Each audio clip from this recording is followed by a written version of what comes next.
Hola, mi nombre es Sebastián y como ya pudiste ver en el título de este video, hoy estaremos hablando del lenguaje.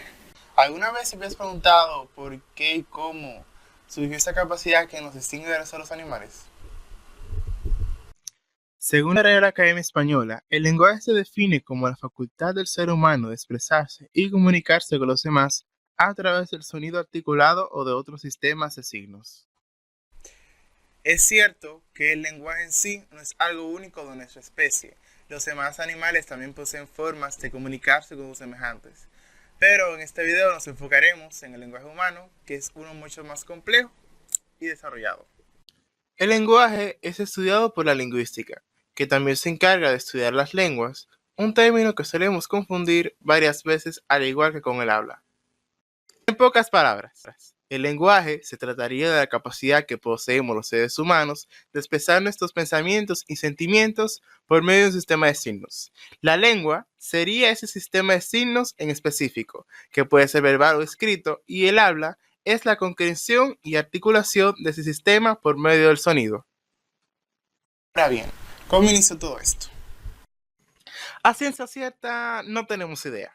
Anteriormente se tenía la conclusión de que nuestros parientes más cercanos, como el Homo neandertal o el Homo heidelbergensis, o nuestros primos chimpancés, no poseían las herramientas necesarias para gesticular o desarrollar el lenguaje, pero un reciente estudio desmitificó todo esto.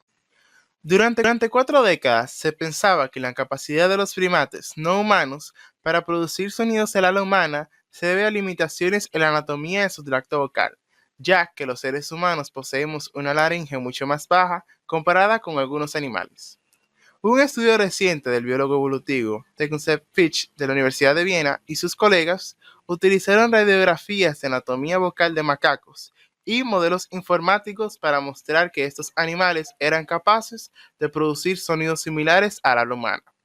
Se reemplazó las estimaciones de cadáveres originales con datos de rayos X de entrada más realistas y precisos de animales vivos. Con todo esto, se recopilaron los datos necesarios para determinar el rango vocal de esos animales, que resultó ser mucho más extenso en comparación con el estudio anterior y una simulación a computadora de cómo podrían sonar esos animales si por alguna extraña razón así lo quisieran. Sí, un poco aterrador, aunque si lo comparamos con la versión humana tal vez puedan sonar un poco mejor en la vida real. Bueno, esto nos demuestra que la capacidad de gesticular sonidos perfectamente audibles y reconocibles se puede remontar a 25 millones de años y no a 100.000 como antes se pensaba. Ahora, si no era un problema de hardware, entonces sería un problema de software, ¿verdad? Pues todo apunta a que sí.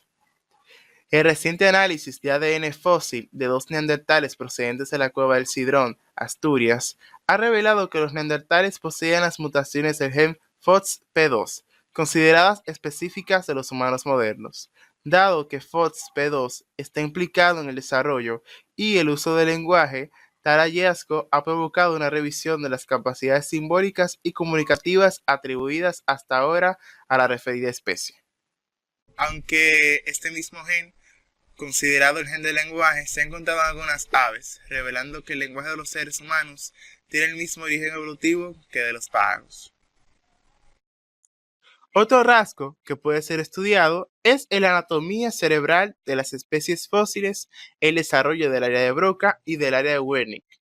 Estas áreas suelen encontrarse en el hemisferio cerebral izquierdo y están directamente relacionadas con la producción y comprensión del lenguaje. En esta especie, estas áreas están bien desarrolladas y producen sendas protuberancias sobre la superficie del hemisferio cerebral izquierdo. En los primates no humanos, estas regiones no muestran ese gran desarrollo y no destacan de la superficie cerebral. Es muy sugerente la relación existente entre el grado de desarrollo de estas áreas y la presencia del lenguaje en la humanidad actual. No obstante, además de su importante papel en la producción del habla, el área de Broca también interviene en otras funciones cerebrales, tales como el control de la motricidad muscular. Un estudio de moldes endocraniales del Homo habilis sugiere la presencia en su cerebro de las áreas de Broca y Wernicke, aunque la capacitación para el lenguaje de doble articulación no aparecería hasta los primeros humanos anatómicamente modernos, es decir, hace unos 150.000 años aproximadamente, y sería exclusiva del Homo sapiens. Ok, ya tenemos el hardware y algo del software, pero la maquinaria no termina de arrancar. No sabemos qué podría haber impulsado a nuestros ancestros a utilizar estos nuevos power-ups o qué las llevó a desarrollarse en primer lugar. Hay muchas teorías y especulaciones acerca de ese tema. Desde sesiones de limpieza chismosa sacando pulgas de la espalda, intervención divina o incluso contacto extraterrestre. El inicio del lenguaje como tal no es algo que podamos determinar con afinidad, ya que el mismo se encuentra dentro de uno de los problemas más difíciles de la ciencia, ya que no se cuenta con una evidencia sólida en el registro fósil. A pesar de todo esto, diversos investigadores, tales como antropólogos, arqueólogos y lingüistas, continúan estudiando este tema. Por ejemplo, la teoría Bow-Wow, que nos dice que las primeras palabras fueron onomatopéyicas, es decir, llantos de aves y de bestias. La teoría Popow, que nos dice que en realidad las primeras palabras fueron interjecciones y exclamaciones en base a sentimientos y emociones tales como el dolor, la tristeza, el amor o el placer. O la teoría Ding Dong, que nos dice que en la naturaleza existe una especie de resonancia natural vibradora y que por medio de las palabras los primeros seres humanos se las idearon para transmitir dichas sensaciones. A pesar de todas las fallas que presentan estas teorías, se siguen enseñando en las universidades como punto de partida acerca del lenguaje humano. Esta es la teoría de la lengua materna, propuesta por el mismo Fish del cual estábamos hablando unos minutos atrás. Este nos dice, según el principio darwiniano de selección de parentesco, que es la convergencia genética entre parientes, que el lenguaje hubiese iniciado como una comunicación entre la madre y su descendencia biológica, extendiéndose entre los demás parientes adultos, llegando a un punto en donde los intereses de los hablantes y de los oyentes habrían de coincidir.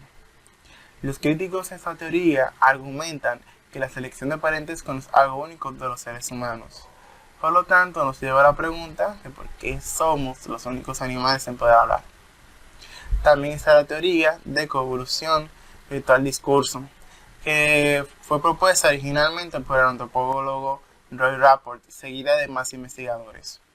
Estos argumentan que no puede haber una teoría del origen del lenguaje como tal, ya que esta es una adaptación separada, sino que forma parte de algo mucho más grande, de la cultura simbólica humana.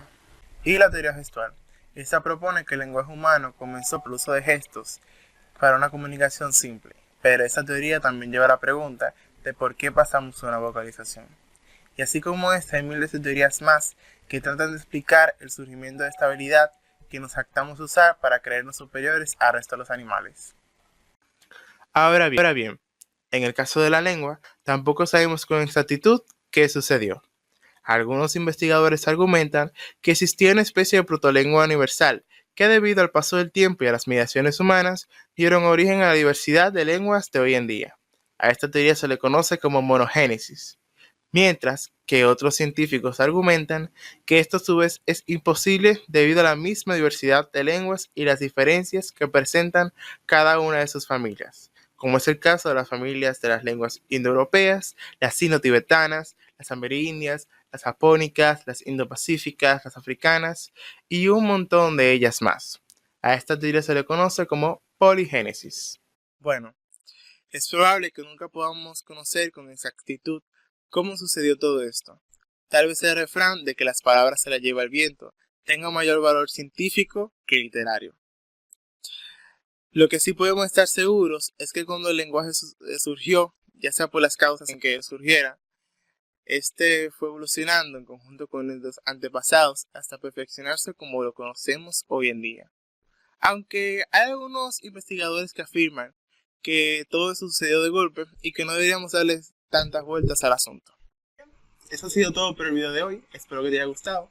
Si te gustó, déjame un me gusta, te puedes suscribir al canal para ver más contenido. Este ha sido mi primer video, espero que sea el primero de muchos.